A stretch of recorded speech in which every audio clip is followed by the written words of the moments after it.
Mais uma vez reunidos, seguimos com a leitura do livro Getúlio Vargas em Dois Mundos, pelo espírito de Eça de Queiroz, psicografia de Wanda Canuti. Humilhação e orgulho. Getúlio não contava com aquela surpresa, apesar de ansiar por ela há muito. Estava satisfeito, mas reconfortado. Darcy trouxera-lhe a força e alento para continuar, lembrando-lhe muitas coisas boas que havia realizado, reerguendo-o, apoiado nelas. Muito o ajudou e ele suportaria com resignação, coragem e humildade o peso das suas próprias culpas. Foi com esse espírito que enfrentou o resto daquele dia, e bastante disposto chegou, na manhã seguinte, onde irmão José o aguardava para a realização da tarefa. A visita da irmã Darcy fez-lhe muito bem.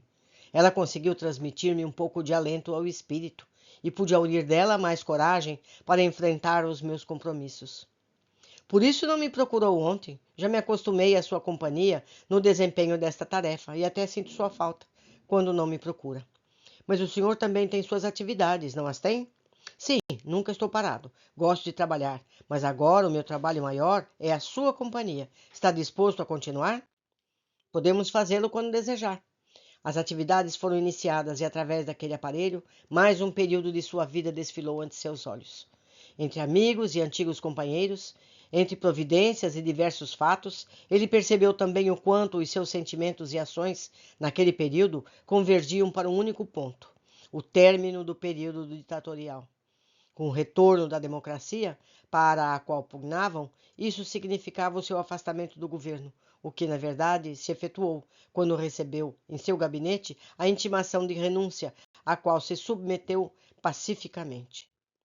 Em seguida, viu a posse do presidente interino e a sua retirada para São Borja, com o coração abatido, humilhado e triste, magoado e ferido, por quem julgava ser um grande amigo e com quem partilhava muitos momentos de tanta cumplicidade.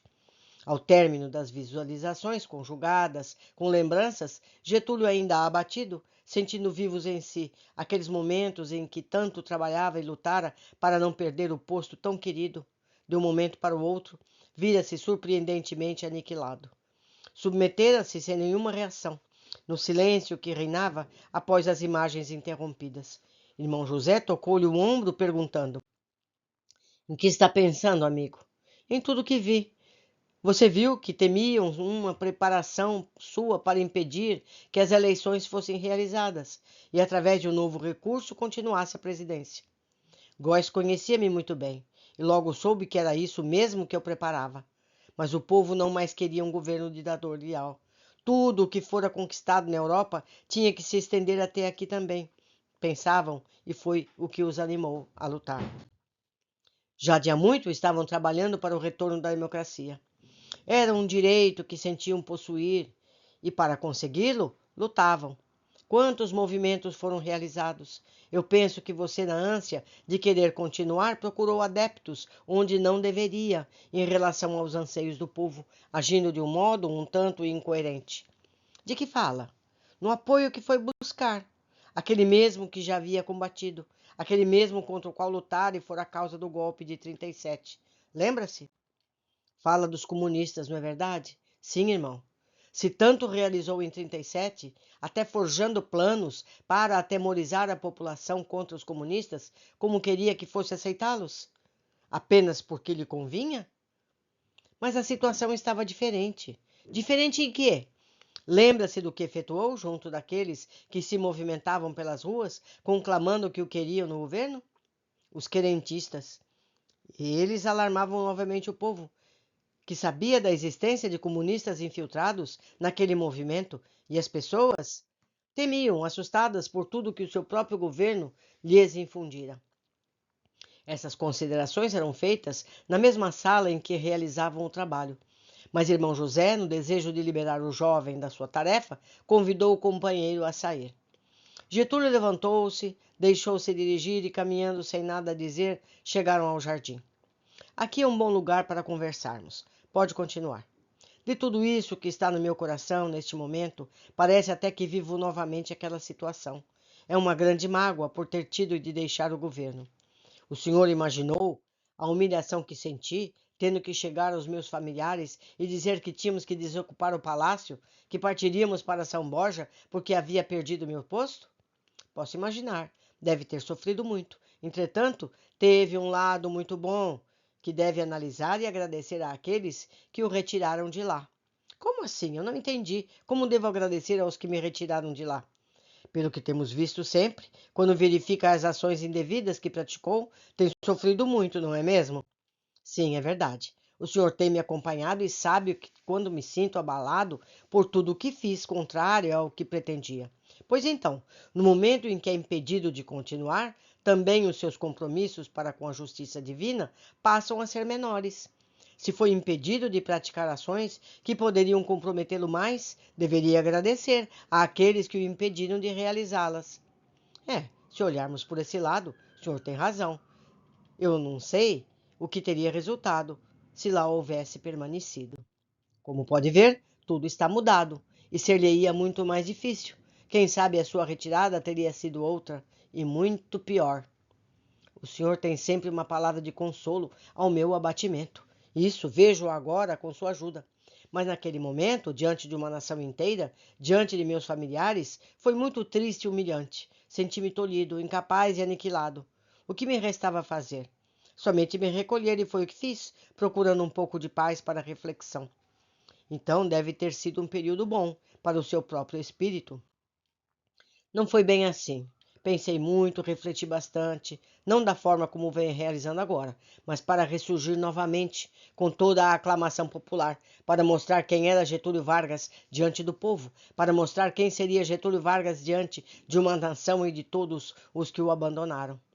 Era o orgulho ferido, era a vaidade tomando conta da sua pessoa. Mas penso que não devemos nos antecipar, pois nada disso ainda foi mostrado. Precisamos nos ater apenas ao que já vimos. As lembranças estão dentro de mim, é impossível sufocá-las neste momento. Lembre-se que daqui a situação é outra. Estamos em análises que lhe serão muito úteis, e não deixarei que o orgulho lhe tome novamente o coração, para não perder o que já foi realizado e concluído. Essa atividade está lhe ajudando no resgate dos débitos pelo reconhecimento das próprias culpas. Conversaram e aos poucos, irmão José fez com que Getúlio entendesse a verdadeira razão das análises que realizavam. Não era apenas uma comparação de um plano realizado com o que for executado. Não era para medir a distância ou aproximação entre um e outro que efetuavam aquele trabalho. Ele tinha intenções muito mais profundas e, por isso, um orientador o acompanhava. Se fosse apenas para que a distância fosse medida, não seria preciso nenhum acompanhamento. Era necessária a sua presença para, em momentos de profundo abatimento, reerguer-lhe o ânimo. Caso verificasse o ressurgir de imperfeições que ainda demoravam no seu espírito, comprazendo-o com o que fora realizado, o mentor também saberia transmitir-lhe um ensinamento para mostrar-lhe que a realidade agora era outra. Assim, após muito conversarem, Getúlio continuou. O senhor tem razão, perdoe-me. Empolguei-me e vi-me novamente naquela situação, procurando, quem sabe, uma revanche. Entendemos perfeitamente o que se passou com você, e por isso aqui estamos, para impedir que outra vez se deixe levar por sentimentos inadequados. Muito lhe devo. A mim nada deve, pois faço o meu trabalho com muito amor, e oro a Deus que me inspire para desempenhar essa tarefa, ajudando-o sempre. Devo-lhe muito. Não se apegue a isso, agradeça sempre a Deus tudo o que Ele lhe proporciona. E se aqui estamos juntos nesse trabalho, é porque Ele nos permitiu. Mas devemos continuar. Há ainda alguma coisa que pretende me dizer? Penso que, em linhas gerais, abordamos o necessário. Sem dizer claramente, o senhor percebeu que eles estavam corretos nos seus receios, pois eu faria tudo para poder continuar. Nós até já falamos também sobre isso. Agradeça a Deus o ter te aliviado de novos compromissos. Assim, aos poucos, aquele período em que Getúlio deveria visualizar o que fizera, refletir e redescobrir atitudes, caminhava, e pelo desenrolar dos acontecimentos, logo chegaria a um final, aquele tão importante e que ainda lhe faltava rever, tão cheio de acontecimentos, de mágoas, de angústias e até desespero interior. Novamente, os dois se encontraram na manhã seguinte para a continuidade do trabalho. Getúlio pôde ver exatamente como dissera na véspera, no seu recanto, refletindo, apesar do abatimento que o tomara, e deparou-se também com todos os fatos que se seguiram à sua retirada do governo, o seu novo envolvimento nas artimanhas políticas. Viu o seu triunfo como candidato à Assembleia Constituinte e o pouco sentido que tal função lhe representava, não lhe trazendo nenhum sabor.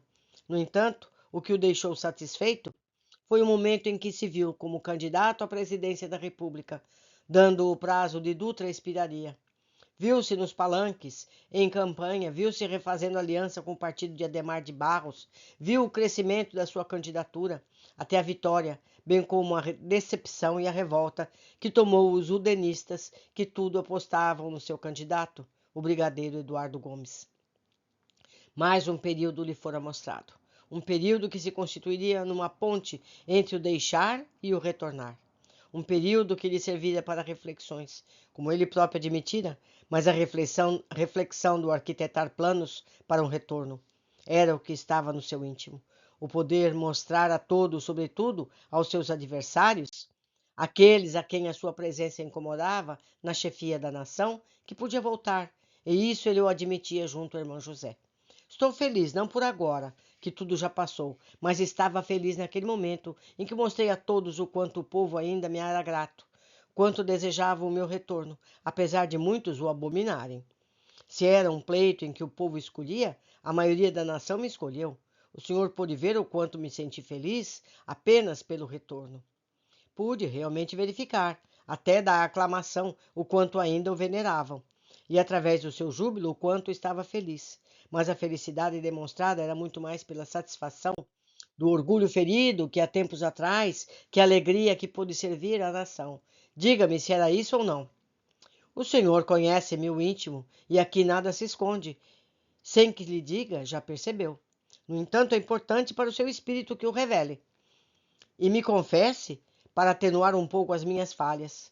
Interprete como quiser, mas o que nós próprios reconhecemos como falhas em nós, você sabe que por si só já estão diminuídas. É um progresso se compreendemos que precisamos encontrar em nosso íntimo um ponto de partida para ser trabalhado e delas nos desfazermos. Pois bem, naquele momento foi muito importante para mim. Eu não me sentia mais com disposição de enfrentar toda a carga de trabalho e todas as suas implicações como novo chefe da nação. Mas precisava retomar, precisava mostrar que ainda era querido, sobretudo entre as massas trabalhadoras.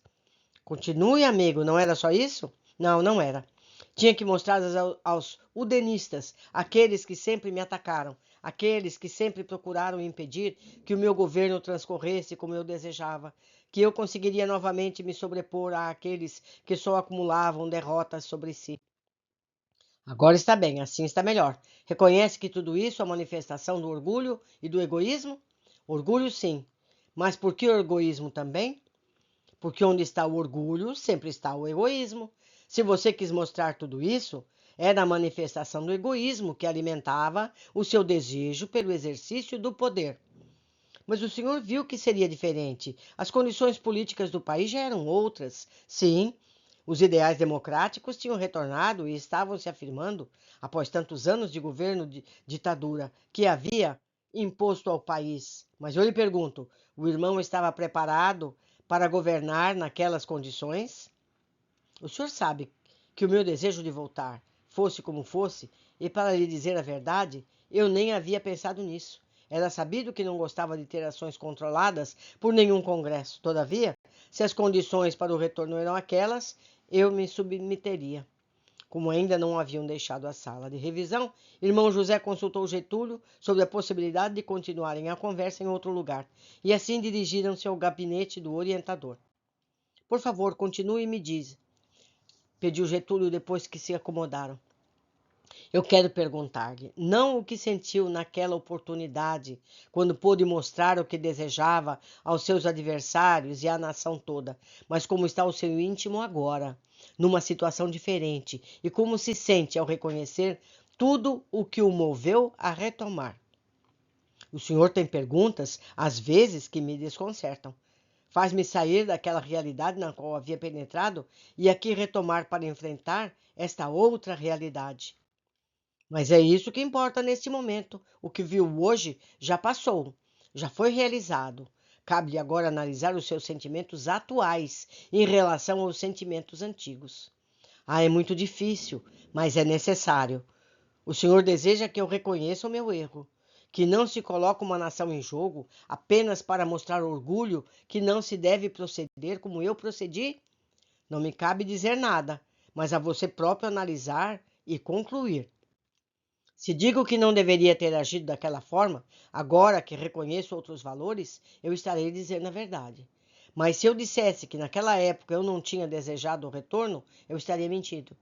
A verdade é sempre o que deve prevalecer em qualquer situação, porque partindo dela estaremos sendo autênticos para com os outros e para conosco mesmos. Eu reconheço agora que, aclamado como fui, teria a oportunidade de realizar muito em favor daqueles que me elegeram. Mas diante do que ainda me falta ver, mesmo estimulado por tanta aclamação, talvez eu não lhe tenha devolvido atitudes que melhoraram as condições de vida da população, levando um pouco mais de progresso àquela nação. O que importa é o que analisou, e o que virá deixaremos para a próxima sessão de visualizações. O senhor considera que o período visto hoje, meus compromissos diante da justiça divina, aumentam mais ainda? Não serei eu quem deverá concluir, mas a sua própria consciência. O que ela diz? Já me senti muito mais responsável em outras oportunidades. Talvez esse período em que eu estivesse afastado do governo me tenha sido benéfico.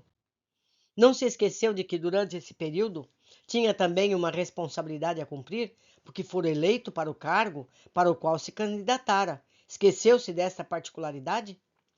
Eu o reconheço, não fui um bom parlamentar. Não gostava de participar do Congresso. Não estava em mim. Não gostava de compartilhar com tantos de atos com os quais não concordava. Pois então, se assim reconhece, por que o quis? Se falarmos do orgulho, havia uma outra finalidade? Qual foi? Queria verificar, no termômetro da aclamação popular, como estava o meu conceito perante eles, após ter perdido o cargo de presidente. Eu tive que sufocar o orgulho e esquecer humilhações para novamente enfrentar o povo e meus adversários na realização da campanha. Queria mais uma vez impor o meu nome. A receptividade foi muito grande e isso deixou-me feliz. Quando Getúlio achou por terminada a conversa com seu orientador e satisfeito com os esclarecimentos e a condução de suas reflexões, retirou-se. Ficando só, irmão José voltou a pensar em todas as ocorrências do acompanhamento daquele irmão. Ligou seu aparelho, visualizou muitos fatos que Getúlio ainda desconhecia, mas que estava próximo dele tomar conhecimento. Por aquelas imagens, pelos seus pensamentos, concluiu que, no momento em que aquele trabalho terminasse, deveria ter uma nova entrevista com o irmão Fabrício e receber as diretrizes para a condução do que haveria de lhe ser mostrado. Não sabia qual a reação de Getúlio. Precisava estar preparado para ajudá-lo, dar-lhe explicações, dar-lhe apoio para o seu completo refazimento após a conscientização de tudo. Nesses pensamentos, desligou o aparelho e começou a imaginar a melhor forma de proporcionar aquela ajuda. Naquele período, ao companheiro sob a sua responsabilidade. Getúlio, ao retirar-se, fez uma caminhada pelo parque, como a realizava sempre. Tomou conhecimento de que naquela noite haveria palestra no salão principal.